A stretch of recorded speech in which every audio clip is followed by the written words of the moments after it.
பிள்ளையாரை எப்படி வழிபட வேண்டும் என்று கேட்கிறார்கள். தேங்காய் உடைக்கலாமா?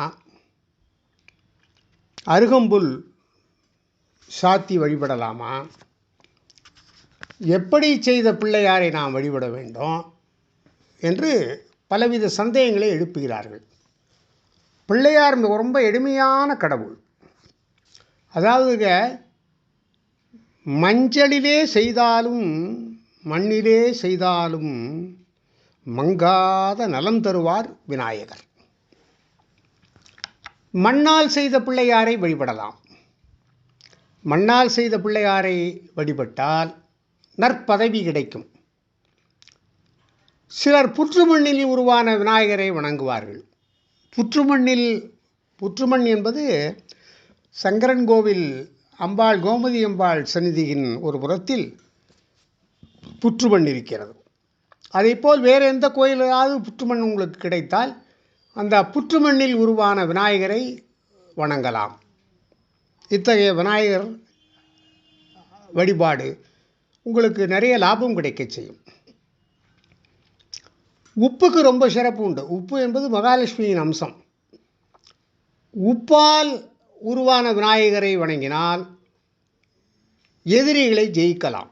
சத்ரு பயம் நீங்கும். எதிரிகள் நமக்கு தொந்தரவு தருவது இல்லாமல் போகும். கல்லால் அமைத்த பிள்ளையாரை வழிபடலாம். கல்லால் அமைத்த பிள்ளையாரை சில கோயில்களில் இருக்கும். இதனால் சகல சௌபாக்கியங்களும் கிடைக்கும். கல்லால் அமைத்த விநாயகரை வழிபட்டால் எல்லா விதமான சௌபாக்கியங்களும் கிடைக்கும். மாவால் பிள்ளையாரை செய்து வழிபடலாம். மாவால் செய்த பிள்ளையாரை வழிபடும் பொழுது காரியத்திலே வெற்றி கிடைக்கும். இப்போ நிறைய பேர் சொல்லுவாங்க, வெள்ளருக்கு பிள்ளையார்னு சொல்லுவாங்க, பார்த்துருப்பீங்க. வெள்ளருக்கால் செய்த பிள்ளையாரை வழிபட்டால் உங்களுக்கு செல்வம் கிடைக்கும், செல்வம் பெருகும்.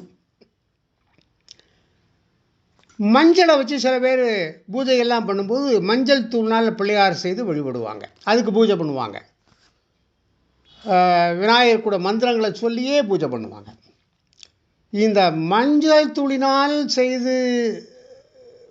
செய்து வைக்கப்படும் பிள்ளையாரை வழிபட்டால் எல்லா காரியங்களும் நல்லபடியாக நடக்கும். இப்போ சிலர் வெல்லம் இருக்குது, வெல்லத்தை வச்சு பிள்ளையார் பிடிப்பாங்க. ஸோ வெல்லத்தினால் உருவாக்கப்பட்ட பிள்ளையாரை வணங்கினால் வாழ்வு வளம் பெறும், சகல சம்பத்தும் கிடைக்கும். இப்போ பசுஞ்சாணி இருக்குது. பசுஞ்சாணியை பிள்ளையார் மாதிரி பிடிச்சி வழிபடலாம். பசுஞ்சாணியால் உருவாக்கப்பட்ட பிள்ளையாரை நம்ம வழிபட்டால் நோய்கள் நீங்கும், சகல விதமான நோய்களும் நீங்கும், வளம் பெருகும். இப்படி பிள்ளையாரை கோயிலில் சென்று வழிபடுவது என்பது ஒரு முறை. ஆனால் பூஜை செய்யும்போது மண்ணால் செய்த பிள்ளையாரையும் வழிபடலாம், உப்பால் செய்த பிள்ளையாரையும் வழிபடலாம், புற்றுமண்ணில் உருவான பிள்ளையாரை வழிபடலாம், கல்லால் அமைத்த விநாயகரை வழிபடலாம், மாவால் செய்த பிள்ளையாரை வழிபடலாம், வெள்ளருக்கால் செய்த பிள்ளையாரை வழிபடலாம், மஞ்சள் தூளால் பிள்ளையார் செய்து வழிபடலாம், வெள்ளத்தில் உருவாக்கப்பட்ட பிள்ளையாரை வழிபடலாம், பசுஞ்சாணியில் உருவாக்கப்பட்ட பிள்ளையாரை வழிபடலாம். ஸோ பிள்ளையார் வழிபாடு என்பது இவ்வளவு எளிமையானது என்பதை நாம் புரிந்து கொண்டு ஏதாவது ஒரு முறையில் நீங்கள் விநாயகரை வழிபட்டு வந்தால், கோவிலுக்கு செல்லும் பொழுது கொஞ்சம் அருகம்புல், யாவருக்குமாம் இறைவருக்கு ஒரு பச்சிலை என்று சொல்வாரே திருமூலர், அதுபோல் கொஞ்சம் அருகம்புல்லை வாங்கி விநாயகரிடக்கு சாத்துமாறு அங்குள்ள பட்டரிடம் கொடுத்துவிட்டு வழிபாடு செய்துவிட்டு வாருங்கள். எல்லா வளமும் பெற்று சிறப்பாக வாழ்வீர்கள். வாழ்க வளமுடன். ஓம் நம சிவாய.